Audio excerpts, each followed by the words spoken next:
చెప్పు బామ్మది, ఏమైంది నీకున్న సురేష్ గారికి ఎందుకు లొల్లి? ఆ గ్రామ పంచాయతీ చూసినా, ఆఫీస్ కాడ చూసినా, ఊర్లో ఎక్కడ చూసినా మీ ఇద్దరిదే వస్తాను ముచ్చట.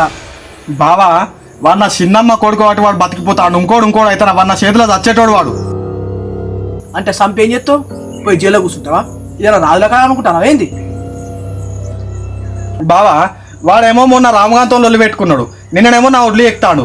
నాకు ఎట్లా అనిపించాలా బావా? అయితే లొల్లులు పెట్టుకొని పొలాల కాడ తన్నుకుంటా గుద్దుకుంటారా? చెప్పుల్ని ఇట్లా ఏస్తే ఊళ్ళో మనకు మంచి పేరు వస్తుందా ఏంది? అరే నేను ఏం చేయలే బాబా, వాడే నా జోలికి వస్తాడు ఊకే.